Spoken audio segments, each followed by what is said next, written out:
En el último encuentro estábamos hablando de la monarquía unida y voy a hacer aquí una pequeña explicación respecto a lo siguiente, que es, en los últimos años hay un grupo, digamos así, de básicamente arqueólogos en Israel, que nuevamente es un grupo minoritario que explican que no existió el reino de lo que se llama la monarquía unificada. Es decir, tomando en cuenta desde su perspectiva que casi, según su concepción, no tienes restos de cultura material, básicamente la cuestión de Saúl, David y Salomón es casi, por decirlo así en forma suave, un invento posterior cuando el reino de Judea intenta desarrollar un linaje casi mítico. Esto les parecerá raro a muchos los que no trabajan en esto, pero lo explico para entender que es una corriente minoritaria que se da en determinados círculos arqueológicos de Israel. ¿Por qué la mayoría absoluta de los historiadores o gente que trabaja en arqueología no acepta este tipo de cuestiones? Entre otras cuestiones por lo siguiente. Primero, no todo lo que se encuentra en textos puedes demostrarlo en forma absoluta a nivel arqueológico. Dos, uno de los tantos ejemplos es que en Tel Dan, que es un lugar que está al norte de Israel, por ejemplo, se ha encontrado inscripción del siglo IX o VIII antes de Cristo en arameo. Entre otras cosas, se habla de Beit David, la casa de David. Además, hay lugares que se han hecho excavaciones arqueológicas en que, en forma fehaciente, se puede ver que habían grandes fortificaciones, netamente en el siglo X antes de Cristo, lugares que más o menos pertenecerían a lo que se llamaba el reino de David y luego el reino de Salomón. Explico esto simplemente a nivel de curiosidad para entender que a veces en un mundo de postmodernismo, en un mundo del narrativismo, hay casi un intento de negar los textos escritos y además hablar muchas veces de lo que se llama relativismo. Realmente que no tomamos esto en cuenta, es decir, todos los que trabajamos en este tipo de áreas sabemos que hay hechos y hay teorías. Son pocas las veces en que voy a decir que este tipo de teoría que rechaza la existencia del reino o la monarquía unificada me resulta una cosa absolutamente imposible de sostener. Hecha esta aclaración, vamos a continuar aquí en el tema. Es decir, hablábamos de más o menos 100 años de una monarquía unificada, aproximadamente desde el año 1030 a.C. hasta más o menos 930 a.C., es decir, Saúl, David y Salomón. 20 años, 40 y 40, aproximadamente. Cuando muere Salomón, va a continuar su hijo llamado Rehabam, en español Roboam. Según el relato, cuando él va a tener que encontrarse con los representantes de lo que se llaman los ancianos de Israel, se van a encontrar y le van a pedir que disminuya impuestos. Y la frase de él sería más o menos lo siguiente, es decir, mi padre os azotó con látigos y yo os golpearé con escorpiones, es decir, con masas que tienen picos en la cabeza. En otras palabras, si mi padre les exigía una cantidad de impuestos, yo les pediré mucho más. Según el relato bíblico, esto será el momento del cisma. Y en este momento también vuelve a aparecer Jeroboam ben Nabat. Es decir, Jeroboam ben Nabat, el que intentó la rebelión cuando estaba en el poder Salomón. Es decir, aquí se va a dar una escisión, una división en dos reinos. A partir más o menos del año 930-928 a.C., vamos a tener un reino que va a ser el reino de Yehudá, el reino de Judea en el sur, como pueden ver aquí en el mapa, y el reino de Israel en el norte. Estos dos reinos van a existir durante varios siglos, lo vamos a ir viendo. Ahora, desde el punto de vista tradicional, ¿sí? Vamos a ver aquí, Jeroboam va a ser uno de los 3 personajes que según el relato, el Talmud, no van a tener lugar en el mundo venidero. Hay 3 reyes, 2 de Israel y 1 de Judea. Yerovam ben Nabat, luego el rey Ahab y el rey de Judea llamado Menashe. Son los 3 reyes que según la concepción del Talmud no van a tener lugar en el mundo venidero, es decir, por sus actos de idolatría, por las maldades, etc. Si tenemos aquí entonces, hay una división. Según lo que fuerte que nosotros tenemos, la división viene básicamente por una cuestión de impuestos. Es decir, el pueblo está cansado. El pueblo quiere decir, las tribus no pueden aceptar la fastuosidad de la familia real. Y viene la división. Ahora tenemos que tomar en cuenta, muy en cuenta lo siguiente, y es el texto que nosotros tenemos. El texto de la Biblia fue siendo escrito, recopilado, arreglado, difundido por la gente del reino del sur, por el reino de Judea. En otras palabras, no tenemos relatos que quedaron de la gente del reino del norte, del reino de Israel. Y esto va a ser muy importante para tratar de entender de qué medida son retratados los reyes del norte. En ambos reinados, en el reinado de Israel, que va a desaparecer en el año 722-720, es decir, el reino este va a durar poco más de 200 años, y en el reino de Judea, que va a desaparecer en el año 586 a.C., en ambos reinos van a haber 20 reyes. Es decir, tanto en uno como en el otro vamos a ver 20 reyes. Esto es interesante, y es un número tipológico, 20 aquí, 20 acá, que es la mitad de 40. Son todos los nombres que tenemos. Es interesante el punto este. Yo creo que muchas veces, cuando nosotros hablamos de textos con trasfondo teológico e histórico, tenemos que hacer este tipo de preguntas. Es decir, ¿es casualidad que en ambos reinos, aunque tienen diferente existencia, simplemente como elementos de pensamiento para un desarrollo posterior? El famoso rey Yerovam ben Nabat, el Jeroboam del norte, ¿sí?, va a reinar, como decíamos, ¿sí?, más de 20 años. Y una de las primeras cosas que hace es volver a tener altares, volver a tener lugares de culto, lugares en los que a veces incluso se van a poner becerros. Sí, dije becerros.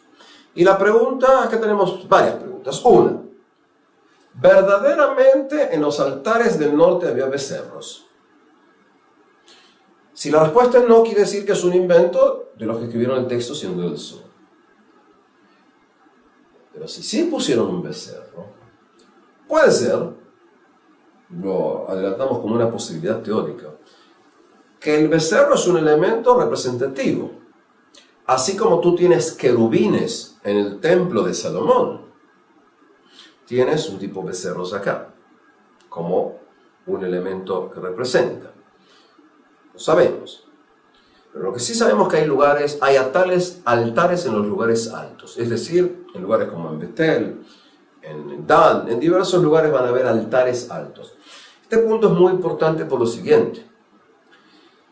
Durante siglos, durante la época de los jueces, durante las épocas de la anfitrionía, además de tener un templo central que era en Shiloh, también habían altares, lo que se llaman bamot, es decir, altares diversos. Ahora, cuando Jeroboam toma el poder, cuando Jeroboam ben Nabat toma el poder, allá por el año 930-928 a.C., esto es más o menos unos 20 años después de la inauguración del templo de Jerusalén.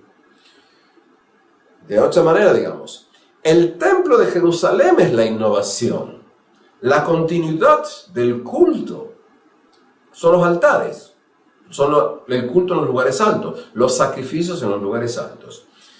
En otras palabras, podemos decir que lo que hace en el reino del norte es continuar o restaurar la antigua forma de credo, mientras que la innovación es la del templo de Jerusalén. Sea como sea, tenemos aquí un cisma entre el norte y el sur. En el norte vamos a tener diversas capitales. Va a ser Shem, va a ser Penuel, va a ser Tirzá, va a ser Shomrón, es decir, diversas ciudades van a ser lugar de residencia del rey de turno. Y no va a existir jamás una dinastía. Vas a tener varias mini dinastías, es decir, a veces el padre y el hijo, a veces el padre, el hijo y el nieto. Es decir, no hay estabilidad en el norte. Hay constantes asesinatos. Un general asesina a otro rey, un general asesina al rey y pasa a tomar su lugar. Es decir, tenemos capitales distintas. Decíamos Shem, Penuel, Tirzá, Shomrón. Samaria va a ser la última capital que va a ser conquistada hacia el año 722 a.C. En el reino del sur va a haber siempre una única dinastía, la dinastía del rey David. Va a haber siempre una única capital, la capital será Jerusalén, Jerusalén. Va a haber siempre un único templo, el templo será el templo de Jerusalén. Es decir, que estamos hablando aquí de dos reinos hermanos que a veces van a estar en excelentes relaciones y a veces van a estar absolutamente en guerra. Y aquí se van dando dos desarrollos paralelos. Si vamos al desarrollo del reino de Israel. En el reino de Israel podemos hablar de diversos reyes. Además de Jeroboam, uno de los reyes importantes va a ser Omri. Omri, que va a estar más o menos desde el año 876 al año 860 y tantos, va a fundar una dinastía. Va a llevar que la capital sea la ciudad de Shomrón, la capital de Samaria. Él va a edificar lugares de cultos, pero también va a salir a conquistar lugares. Y él va a ser, entre otras cosas, el que va a estar nombrado en lo que se llama la estela de Mesha. Es decir, hay conflictos y los nombres de muchos reyes, sobre todo los reyes de Israel, los vamos a encontrar en documentos. Es decir, tenemos acá un rey llamado Omri. Omri crea la dinastía de Omri y Omri va a reinar y va a construir la capital Samaria. Luego de él, durante más o menos unos 25 años, va a venir Ahab. Ahab es, como decíamos, el hijo de Omri. Y va a estar más o menos, depende, unos 20 años es el poder. Ahab va a ser uno de los reyes más importantes del reino de Israel. Ahab va a estar casado con Izebel. Izebel, que es una princesa fenicia. Ahab va a aparecer en diversos textos que vamos a tener de los reyes asirios. Porque Ahab, entre otras cosas, va a estar en las luchas relacionados con asirios, con los sirios, con la gente de lo que se llama Aram Damesek. Es decir, tanto Ahab como su padre Omri van a llevar al reino de Israel a una de las épocas más prósperas. Ahab es uno de los reyes de más poder. Y recordemos lo siguiente: cuando nosotros hablamos del reino de Israel, estamos hablando de un reino, como ven en el mapa, mucho mayor que el reino de Judea, porque es el reino en que, entre otras cosas, teníamos aquí los territorios de 10 tribus, todo lo que se van a llamar las 10 grandes tribus del norte.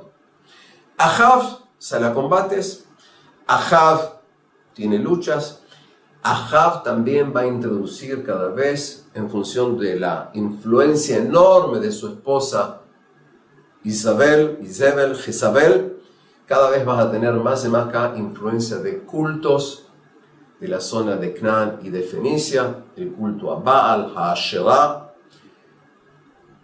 En la época de Ahab vamos a ver un personaje muy importante llamado el profeta Elías, en hebreo Eliyahu Hanaví.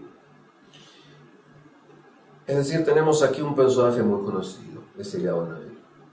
Tenemos acá a Ahab. tenemos acá a Izebel. En esta época va a haber también uno de los actos más conocidos y es la cuestión del viñedo de Nabot. Había un señor llamado Nabot, según el relato, siempre el relato es un relato del sur, los del sur escriben sobre el norte. Y según el relato cuando nosotros tenemos aquí a Ahab casado con Izebel, Ahab quiere obtener la viña de este señor llamado Nabot. Y como Izebel quiere lograr que su esposo se quede con dicho viñedo, logra conseguir unos testigos que atestiguen contra Nabot para que Nabot sea ajusticiado. Y en función de la ley, si un individuo es ajusticiado, sus terrenos pasan a ser propiedad del rey.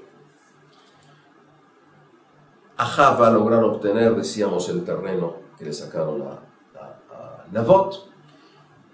Y va a venir aquí una de las frases básicas, importantes que vamos a tener en la Biblia, y es Ratzachta vegam yarashta, es decir, también has asesinado y también has heredado al dueño de las parcelas. Ahab entonces es un rey que está en coaliciones militares. Ahab es un rey en el que hay gran prosperidad. A nivel arqueológico sabemos que en la época de Omri, de su hijo Ahab, tienes aquí montones de elementos que nos muestran la capacidad económica del reino, las relaciones con diversos lugares. Pero cuando es descrito en los relatos que tenemos del sur, estamos hablando acá de uno de los reyes, dije que había 3 reyes, que según el Talmud no van a tener lugar en el tiempo venidero. Entonces estamos hablando, para entender, ¿sí?, de las luchas que él tiene con Shalmaneser, con Hadadezer, diversos personajes acá. Estamos hablando de una potencia militar en la que cuando él participa en luchas contra reinos vecinos. Cuando Ahab va a morir, pasa un tiempo y va a estar Yoram, que es el hijo de Ahab, pero aquí, que aproximadamente en el año 842,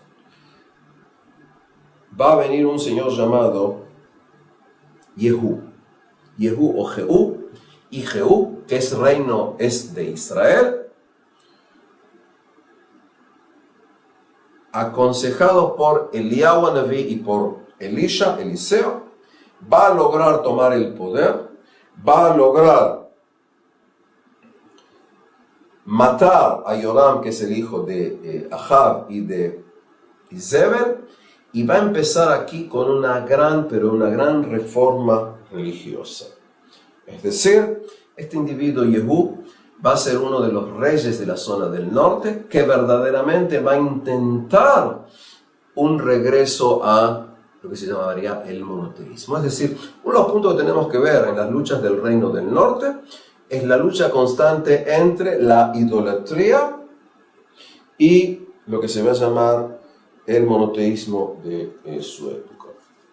Y el último, uno de los reyes más que vamos a ver aquí, dentro de eso, es decir, no vamos a entrar a todos, no vamos a entrar, es decir, uno de los que vamos a tener ahí también va a ser Jeroboam II, que va a reinar aproximadamente 40 años, es decir, desde el año 787 más o menos al año 747 antes de Cristo. Y este rey va a lograr tener paz con Judea, va a ser uno de los reyes más fuertes de Israel, va a tener una gran prosperidad económica y incluso va a lograr vender vinos, va a tener relaciones de vinos, de caballos con Asiria, con Egipto. Tenemos acá un reino que también va a oscilar entre luchas, digamos, por la idolatría por un lado, el monoteísmo por el otro. ¿Sí? Pero lo que quiero que tomemos en cuenta es que estamos hablando de reinos que no son reinos estables. Estamos hablando del reinado de Israel. Y lo que nosotros sabemos, ¿sí?, es básicamente en función de ¿qué? De lo que tenemos en las fuertes del sur. Pasando aquí el tiempo, tenemos aquí relaciones, y he aquí que en el siglo VIII, ¿sí?, empiezan a haber una serie de correrías de los asirios. Los asirios son la gran potencia que va surgiendo a partir sobre todo de un señor llamado Tiglat-Pileser III.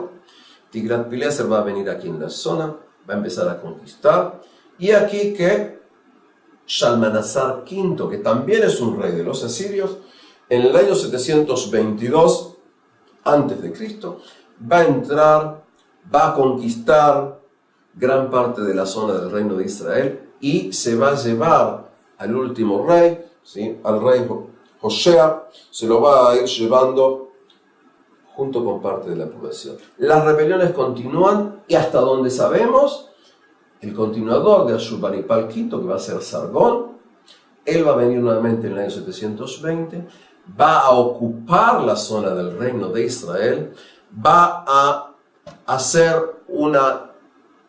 sacar a la población del lugar y va a traer aquí pobladores de otros lugares.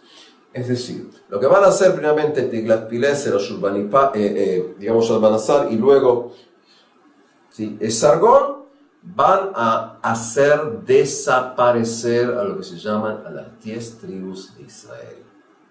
Repito, las 10 tribus de Israel. Porque parte de la concepción política de los asirios era llegar a determinados lugares y hacer transferencia de población. De esta manera, al desarraigar a la gente de su lugar, evitabas la posibilidad de intentos de levantamiento. Esto es algo que tenemos que tomar en cuenta. Es decir, desaparecen las tribus, parte de la gente de las 10 tribus van a intentar escaparse hacia el sur, hacia el reino de Judea. Pero gran parte de la población van a desaparecer. Y así van a desaparecer las llamadas las 10 tribus. Esto va a dar origen a lo largo de la historia a todo tipo de relatos, ideas, leyendas sobre las llamadas las 10 tribus perdidas. ¿A dónde fueron las tribus? ¿Quiénes eran esta gente? Eso hasta el día de hoy no podemos saber. Van a haber teorías, van a haber leyendas. Cuando pase el tiempo, van a hacer las leyendas que las 10 tribus están más allá de un río llamado, ¿sí?, el Sambatión. El Sambatión es un río imaginario en el que ruedan piedras 6 días por semana. El único día que no ruedan estas piedras es el Shabbat. Y por lo tanto, los individuos de las tribus perdidas no pueden pasar el río, porque en Shabbat no pueden hacerlo y durante los otros días después tampoco.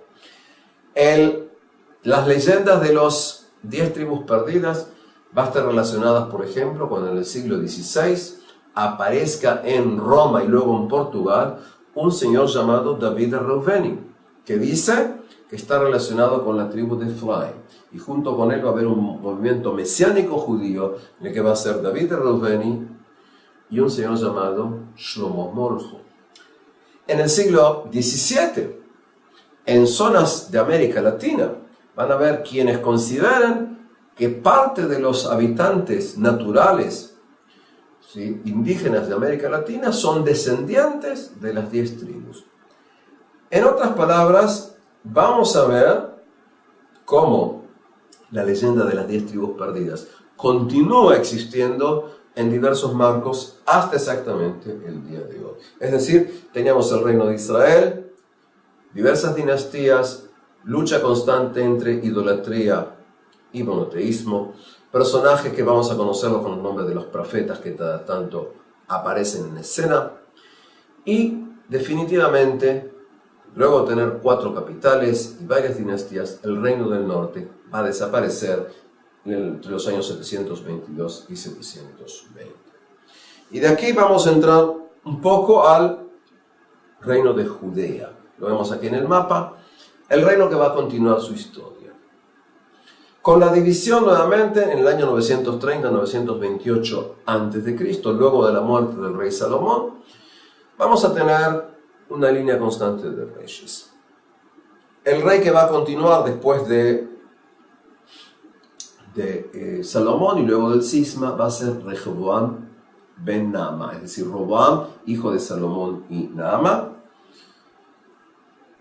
él va a intentar mantener aquí una dinastía estable. Él va a tener roces, va a tener problemas con el reino vecino del norte, con el reino de Israel. Pero no vamos a hablar de todos los reyes, vamos a hablar solamente de nombrar algunos de ellos. Uno de los personajes interesantes va a ser Atalía. Atalía es una mujer. Atalía era hija de Ahab. Quizás, no seguro, que también era hija de Izebel. Cuando Yehú mató a Yoram, y también en esa oportunidad Yehú también había matado al hijo de Izebel, ella va a quedar en el poder y de esta manera va a estar en el poder durante 6 años. Una de las cosas que Atalía intenta hacer es introducir en el reino de Judea el culto a Baal. Luego de 6 años, su nieto, gente que apoya a su nieto, que era un adolescente, va a lograr tomar el poder. Es decir, el relato de Atalía es un relato de aproximadamente 6 años. Pero es interesante a nivel de la concepción histórica teológica. Es decir, Atalía estaba relacionado ¿con quién? Con Ahab. Y lo que viene de ese reino es una cuestión más o menos negativa en función de la influencia idólatra que tiene sobre el reino de Israel. Si continuamos aquí, luego vamos a hablar de los profetas para entender que los profetas actúan en estos años. Siguiendo de aquí, vamos a hablar de otro rey, el rey llamado Ezequías, o en hebreo Hizkiyahu. Está explicando que el reino de Asiria, logra desaparecer en el siglo VIII, 722-720, el reino de Israel.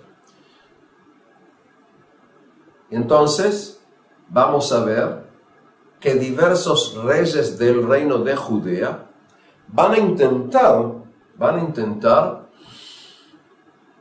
tomar los territorios que pertenecían al reino de Israel.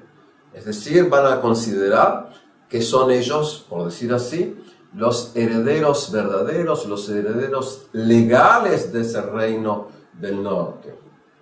Y entonces vamos a ver diversos reyes. Por ejemplo, vamos a tener, decíamos, a Ezequías, en hebreo Hizkiyahu.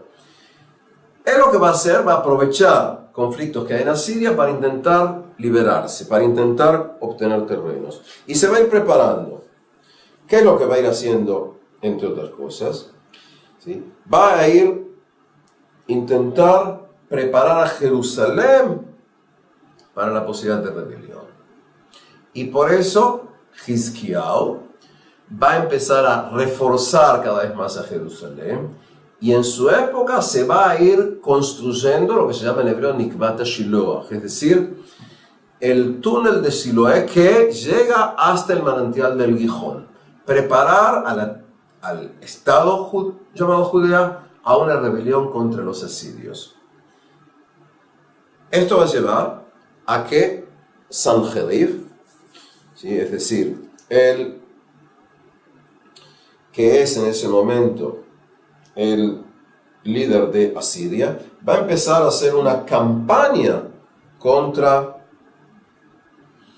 Ezequías. Va a entrar aquí, va a entrar a Israel, va a someter a gran parte del país, pero no va a lograr conquistar a Jerusalén. Es decir, Jerusalén, por decir así, continúa siendo, como tiene el templo, como son continuadores de la dinastía davídica, va a ser el lugar en que reside la divinidad y por lo tanto es un lugar intocable. Es decir, que lo vamos a sacar a ver en forma muy seria. Además de eso, ¿sí? Hizkiyahu continuó con lo que se llama una reforma netamente religiosa. Interesante es que luego que va a morir, va a ascender al trono Menashe. Menashe va a reinar 55 años.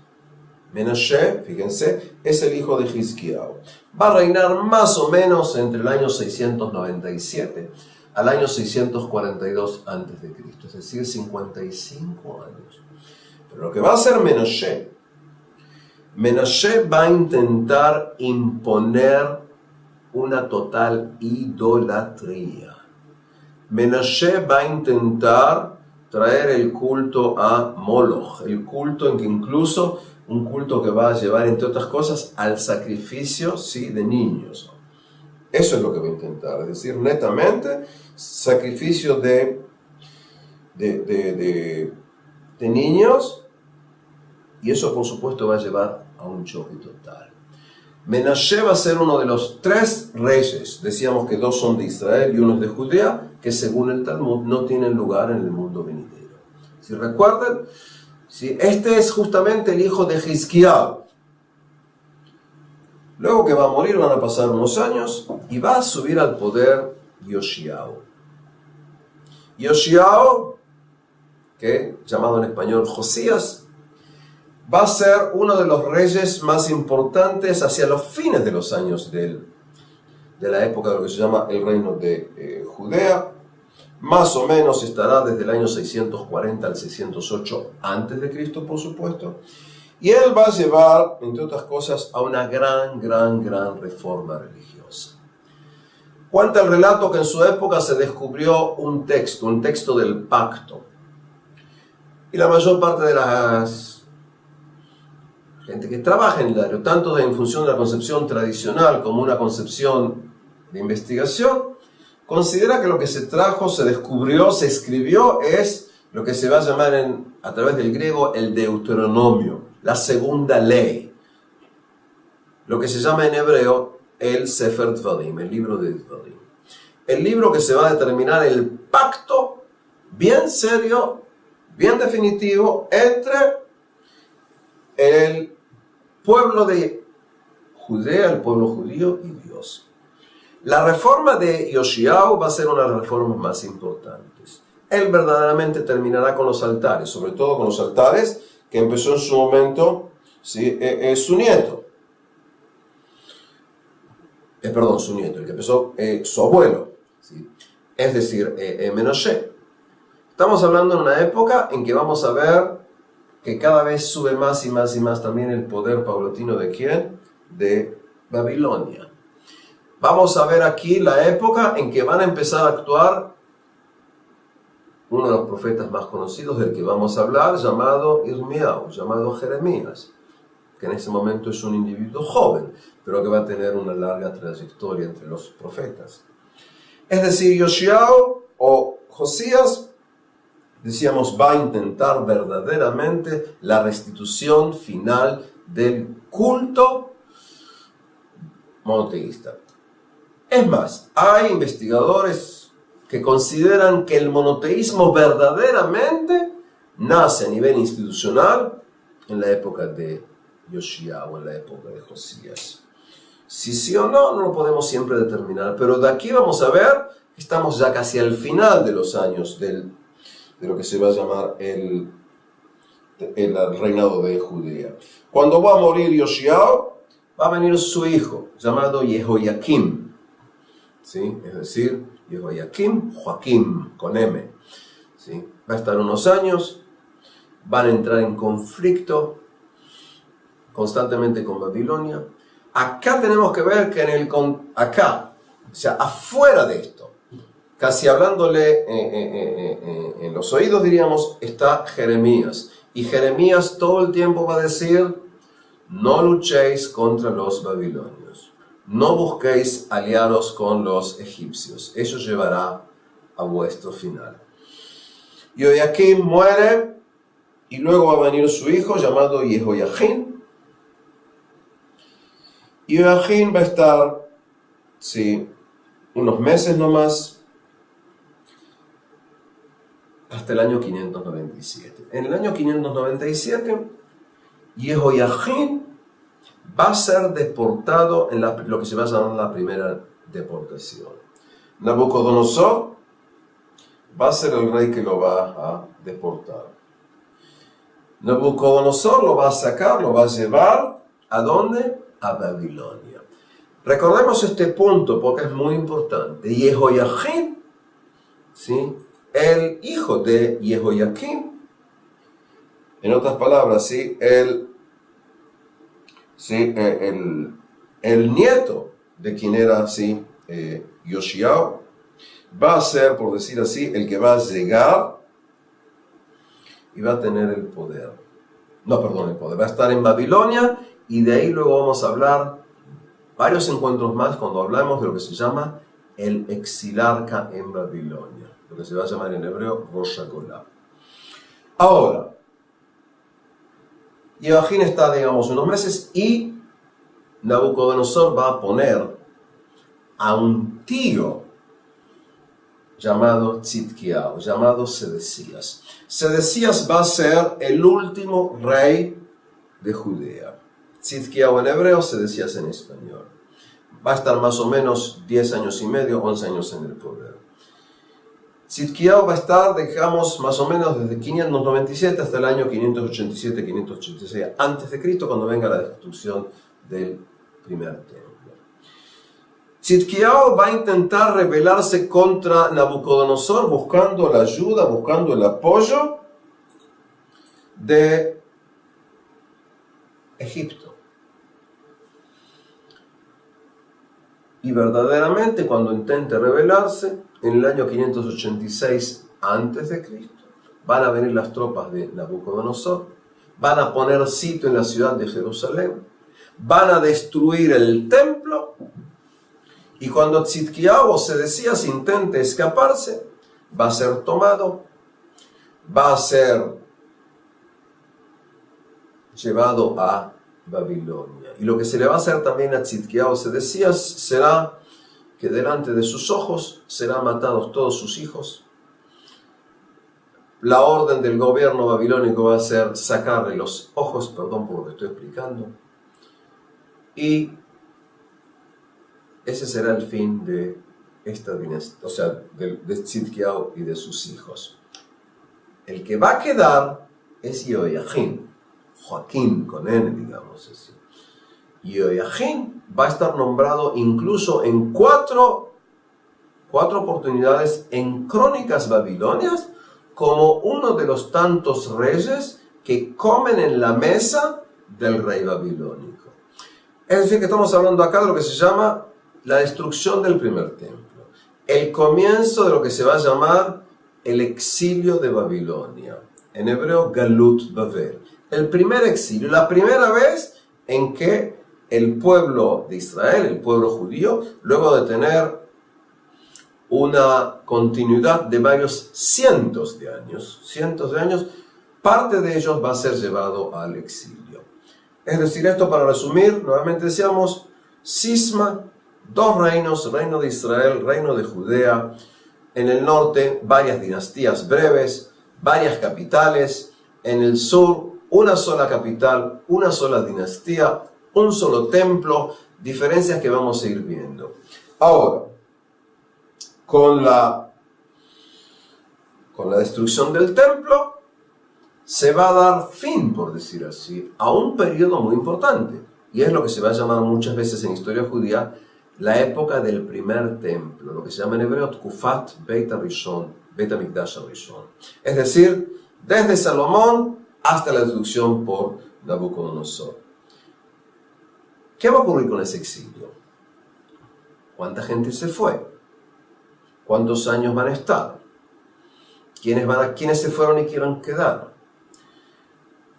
Se considera en general que como hubo dos exilios, el primero hace 597 y el segundo hace 586, los babilonios no llevaron a todos, llevaron a lo que consideraban las clases dirigentes y los artesanos y aquellos individuos que tenían algo que los babilonios podían aprovechar. En otras palabras, la idea de dejar a la población acá acéfala, sin cabeza que los dirigiera. Aquí en la tierra de Israel quedó, por decir así, la masa popular, la mayor parte del pueblo, porque la mayor parte del pueblo en la época del primer templo eran campesinos. Es decir, ¿a quién se llevaron? Se llevaron a la casa real, Joachim. Se llevaron a los sacerdotes, los llamados Kohanim, a los levitas. Se llevaron a los escribas, a los llamados en hebreo sofrim. Se llevaron a gente que tenía profesiones a nivel artesanal. Pero la gran masa quedó aquí. Con la salida a Babilonia, van a salir dos personajes de los que luego vamos a hablar. Uno de ellos se va a llamar Ezequiel, Yehezkel, que según el relato nació en la tierra de Israel. El otro personaje, que también según el relato nació en la tierra de Israel, pero va a tener su desarrollo ya, va a ser llamado Daniel. Esto es interesante para entender que, cuando hablemos de los profetas, desde el punto de vista judío tradicional, como se va desarrollando, la profecía tiene relación con la tierra de Israel. Es decir, quizás Yehezkel y Daniel no nacieron aquí, pero el relato lleva a que son nacidos aquí. Es decir, hay una relación entre la profecía y el lugar del profeta. El único más o menos distinto a nivel profeta va a ser Moisés. Pero Moisés es distinto a todos los demás profetas. Es decir, que vamos a hablar acá, que va a comenzar acá el exilio de Babilonia, el primer exilio. Y por primera vez vamos a ver la relación de lo que pienso que podemos llamar un pueblo anómala. Es decir, un pueblo carente de territorio cuando su visión es la patria está en otros lugares. Estas son las anomalías, diríamos, del pueblo de Israel. Muchas veces se me ocurre que individuos judíos y no judíos no alcanzan a entender, o a veces, no quieren entender, que hay diferentes historias. Y una de las cuestiones es que la historia de Israel, entre otras cosas, se va a diferenciar porque pasa a ser un pueblo que continúa conservando características, incluso en una situación aterritorial, es decir, no teniendo territorio. Y eso lo tenemos que tomar en cuenta, independientemente, digamos, de nuestra concepción, no puedo decir personal, porque personal y ideológico es lo más o menos estamos dentro de lo mismo, pero entender que hay un grupo, porque entre otras cosas está la añoranza al retorno a la tierra de Israel, el rezo a la tierra de Israel, y eso a nivel de conciencia colectiva tiene un rol muy pero muy importante. Ahora, el reino de Israel pienso que fue destruido. Si me preguntan a mí, no tienes por qué preguntarme, total, tú estás del otro lado de la pantalla, y es un proceso normal en lo que implica una gran potencia. Primero los asirios y luego los babilónicos entran aquí.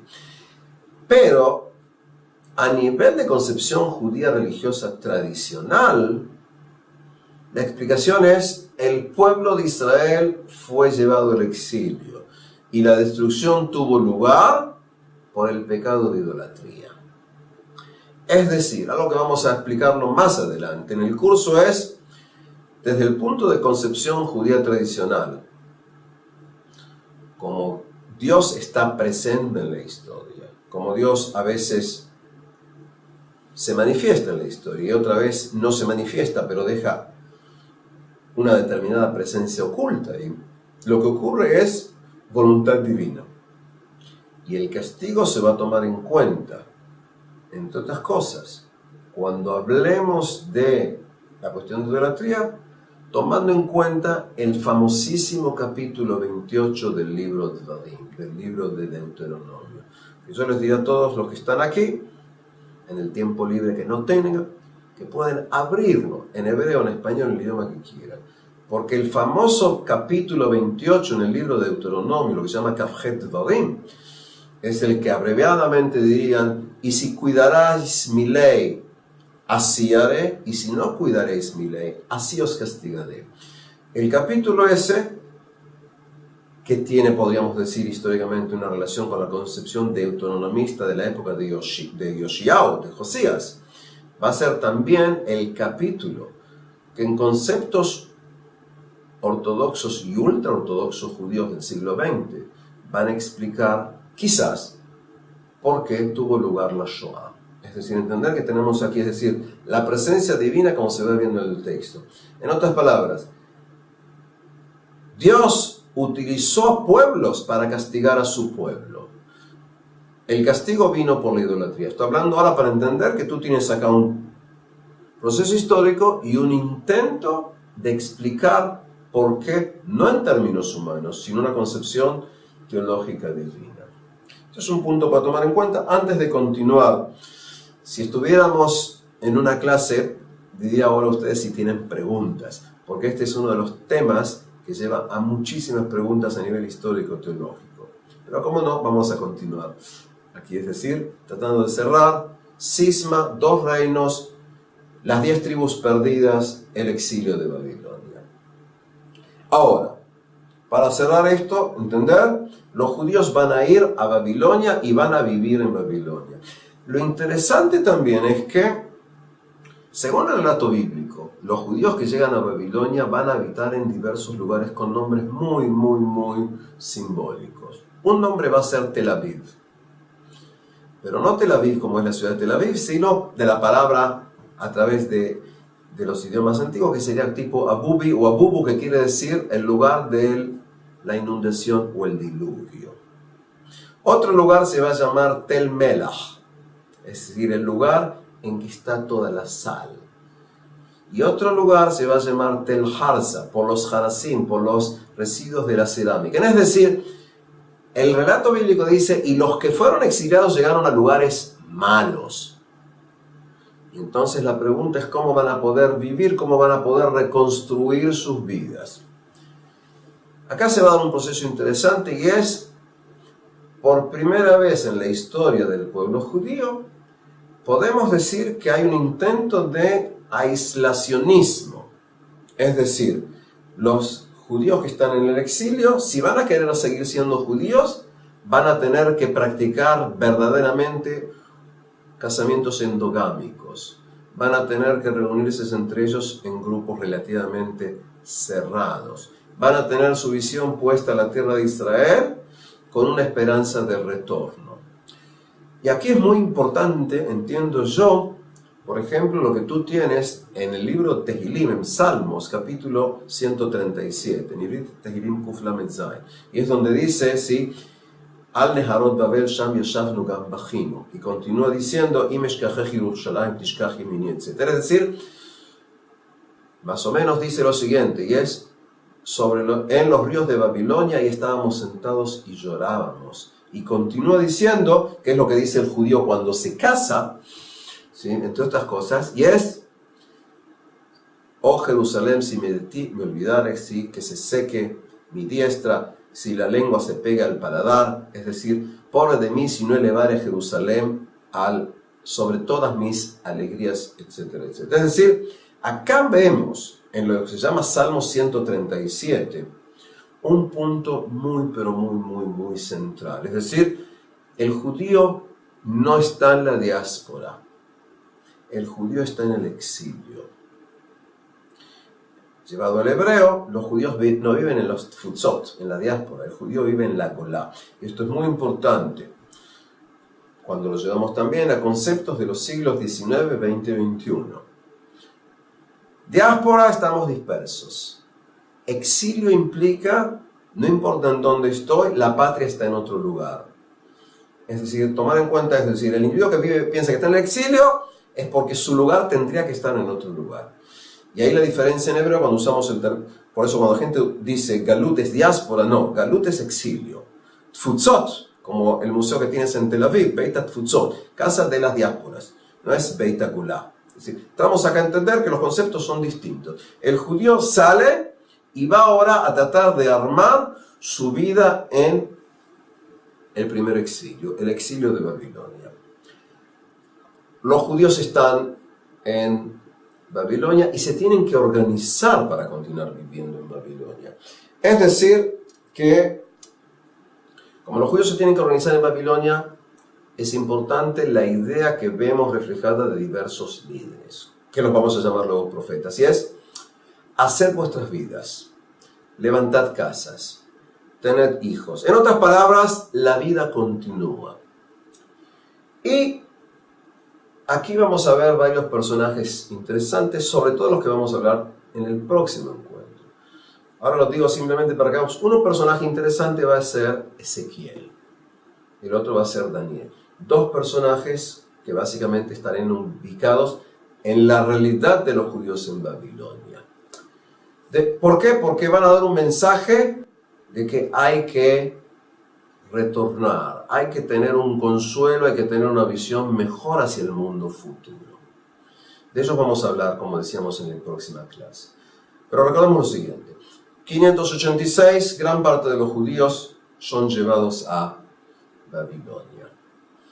Y ahí viven. Ahora tenemos un problema, y es, en la época de los reyes de Judea y de Israel, tenemos muchísimos documentos. La estela de Mesha y los obeliscos negros en que se cuentan historias de los diversos reyes judíos también nombrados, o de Israel. Tenemos reyes de Israel que están, Ahab, Omri. Pero cuando llegamos a los años que van desde más o menos 586 hasta aproximadamente 536, 538, hay unos más o menos 50 años en que no sabemos qué pasa aquí en la tierra de Israel. Y esos años son, por decir así, un agujero en nuestros conocimientos. Ahora, ¿pero qué va a ocurrir? Los judíos están en Babilonia. Y dentro de este imperio babilónico empiezan a haber rebeliones de los persas. Los persas estaban bajo los medos babilónicos. Y sube aquí al poder un señor muy interesante. Un señor llamado en español Ciro. En hebreo se lo llama Koresh. Y este señor, Ciro Koresh, luego de desarmar el imperio babilónico de adentro, toma el poder. Y al tomar el poder va a permitir aproximadamente para el año 538 a.C. que los pueblos que fueron sometidos por los babilonios y que fueron exiliados regresen cada uno a sus patrias, con una condición: construiráis templos y rezaréis para mi salud, para mi paz y la de mis hijos. En otras palabras, este hombre empieza con una política de permitir a los pueblos regresar y asegurarse su fidelidad dándoles una autonomía religiosa nacional. Es decir, te permito a ti, te regresas, construyes templo y rezas a nombre mío a tus dioses o a tus dioses. Esto es lo que se llama en hebreo la declaración de Ciro. Hay quienes a veces se ponen extremos, ¿sí? Y hay quienes en los últimos años consideran que es una de las primeras declaraciones de derechos del hombre y del ciudadano casi. Estoy hablando de cuestiones relacionadas con las Naciones Unidas. Evidentemente que esto es exagerado, pero es interesante la concepción. Y aquí que ya hace varias décadas se encontró lo que se llama en hebreo Glil Koresh, el cilindro de Ciro. Y en dicho cilindro, que es un documento persa original, entre otras cosas, se nombra a aquellos que rezan al Dios de los cielos, que también puede regresar. Y el Dios de los cielos, evidentemente, que es el Dios de los judíos. Ciro permite que la gente regrese. Ciro va a permitir que los judíos regresen. Y aquí que van a regresar entre ellos, ¿sí?, un señor llamado Zorobabel ben Shealtiel.